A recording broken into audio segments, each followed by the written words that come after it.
नमस्कार साथियों, मेरे YouTube channel Hemraj Chauhan official में एक बार फिर से आपका स्वागत है। आज मैं बात करूंगा उत्तराखंड के गैरसैंण में हुई महास्वाभिमान रैली को।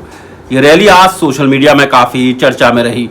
भले ही मेन स्ट्रीम मीडिया ने इसे उस तरह से कवर नहीं किया जिस तरह से इसे कवर करना चाहिए, क्योंकि मेन स्ट्रीम मीडिया की अपनी प्राथमिकताएं हैं।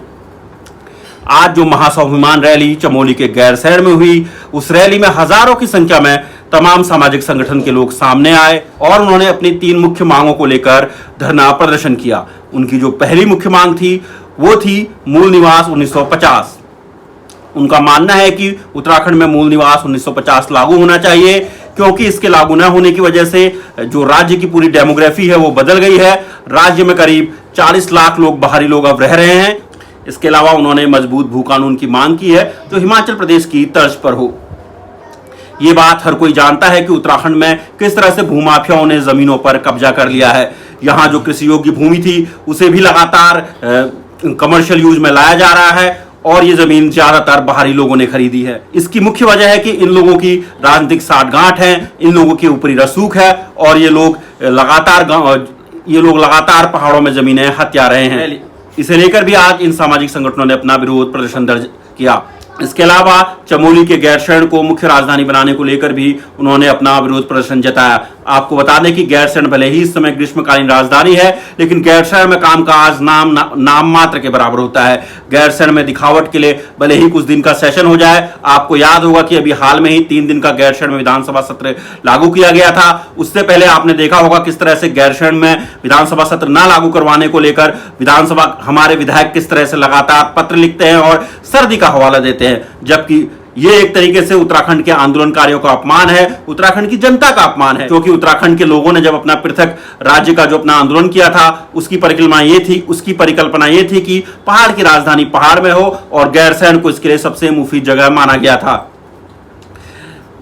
दरअसल भू कानून, मूल कानून और गैरसैंण को राजधानी बनाने को लेकर ये विरोध प्रदर्शन इसलिए हो रहे हैं क्योंकि हमने देखा है कि देश की राजधानी मैदानी जिले देहरादून में होने से किस तरह से लोगों को तकलीफों का सामना करना पड़ रहा है। कि राज्य में लगातार मैदानी जो जिले हैं वहां लगातार आबादी बढ़ रही है और पहाड़ों से लगातार पलायन हो रहा है। लगातार परिसीमन के बाद ये देखा जा रहा है कि पहाड़ी जिलों की संख्या कम हो रही है और कहा जा रहा है कि अब जो नया परिसीमन होगा उसमें और भी पहाड़ी जिलों में विधानसभा क्षेत्र और भी कम हो जाएंगे। ये एक तरीके से खतरे का संकेत है, क्योंकि हम जानते हैं कि हमारी देश की जो पूरी राजनीति है वो वोटों पर चलती है और उत्तराखंड राज्य भी इससे अधूरा नहीं है। अगर मैदानी जिलों में ज्यादा विधानसभा क्षेत्र होंगे तो स्वाभाविक तौर पर उनके लिए ज्यादा नीतियां बनेंगी, उन्हें फायदा पहुंचाने की ज्यादा कोशिशें होंगी। जबकि हर कोई जानता है कि उत्तराखंड की जो परिकल्पना है वो अलग राज्य की, वो एक अलग पहाड़ी जिले को लेकर है। पहाड़ी राज्य बनाने को लेकर ही आंदोलन हुआ था और इसमें सैकड़ों लोगों ने अपनी आहुतियां दी थी। इसके अलावा कई लोग जेल गए, कई लोग घायल हुए, यहां तक कि हमारी महिलाओं के साथ बलात्कार तक रामपुर तिराहा कांड में हुआ। आज 1 सितंबर है और 1 सितंबर खटीमा हत्याकांड की 25वीं बरसी भी थी। साल 1994 में जब पृथक उत्तराखंड आंदोलन को लेकर मासूम लोग धरना प्रदर्शन कर रहे थे, जब वो लोग आंदोलन कर रहे तो उन पर गोलियां बरसाई गई। गणेश गोदियाल जो कि कांग्रेस के पूर्व अध्यक्ष हैं और हाल में ही उन्होंने अनिल बलूनी के खिलाफ पौड़ी गढ़वाल में चुनाव लड़ा था, कल उन्होंने एक वीडियो जारी कर इस बात की तस्दीक की थी कि वो इस महास्वाभिमान रैली को अपना समर्थन देंगे और आज वो इस महास्वाभिमान रैली में अपना समर्थन देते हुए समिति के सदस्यों के साथ नजर भी आए। इसके अलावा उत्तराखंड क्रांति दल के लोगों ने भी रैली में अपना झंडा लाने की कोशिश की, जिसे लेकर काफी बवाल हुआ और इसे लेकर विवाद भी हुआ।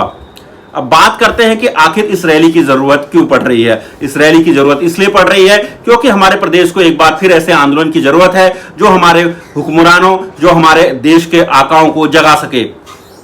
लगातार भू कानून, अलग गैरसैंण की मांग की जा रही है, लेकिन ऐसा लगता है कि देश की जो प्रमुख राजनीतिक दल है बीजेपी और कांग्रेस, इन दोनों ही दलों ने राज्य में लगातार शासन भी किया है। उत्तराखंड बनने के बाद 9 नवंबर 2000 को अलग उत्तराखंड राज्य बना था। इसके बाद इसमें इन दोनों प्रमुख दलों ने ही राज्य में अपना शासन किया है, लेकिन किसी ने आज तक गैरसैंण को मुख्य राजधानी बनाने की कोशिश नहीं की। देहरादून अभी भी हमारी अस्थायी राजधानी है और गैरसैंण को अभी तक स्थायी राजधानी नहीं बनाया गया है। इसके अलावा हमने देखा कि किस तरह से भू कानून जो देश राज्य बनने के बाद लागू हुआ था, कैसे उसे लगातार कमजोर किया गया और त्रिवेंद्र सिंह रावत सरकार में तो कहें हम एक तरीके से पूरी तरह से दरवाजे खोल दिए गए। एक तरफ देश के प्रधानमंत्री नरेंद्र मोदी कहते हैं कि हमारे राज्य की जवानी और पानी देश के काम आते हैं, दूसरी तरफ हमारे राज्य के लोगों को उनको बिल्कुल चिंता नहीं है। वो लगातार यहाँ ऐसे काम कर रहे हैं जिससे कि राज्य के लोगों को लगातार समस्याओं का सामना करना पड़े, लगातार उन्हें पलायन का सामना करना पड़े।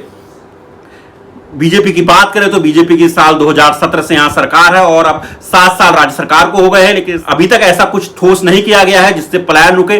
खासकर भू कानून और मूल निवास 1950 को लागू करने की जो मांग लगातार आंदोलनकारियों द्वारा की जा रही है, सामाजिक संगठन लगातार ये मांग कर रहे हैं, लेकिन उनकी मांग पर सरकार सिर्फ टाल मटोल कर रही है और कोई भी बड़ा फैसला लेने से बच रही है। अब देखना होगा कि आने वाले समय में यह आंदोलन क्या आकार लेता है। लेकिन जैसा कि मैंने एक बार फिर से कहा कि प्रदेश में ऐसा लग रहा है कि लोग एक बार फिर से अपने हक हकूकों की लड़ाई के लिए सड़कों पर उतरने को तैयार हैं और ये एक बेहतरीन, एक शानदार संकेत है। और ये देखना होगा कि अब यह आंदोलन आगे समय में कैसा रूप लेता है और हमारे राजनीतिक दल इस आंदोलन को किस तरह देखते हैं। मेरा आप सबसे निवेदन है कि आप सब मेरे YouTube channel Hemraj Chauhan official को जरूर सब्सक्राइब करें और अपने दोस्तों परिचितों को इस चैनल के बारे में बताएं, ताकि मैं आप लोगों के सामने ऐसे ही वीडियो लाते रहूं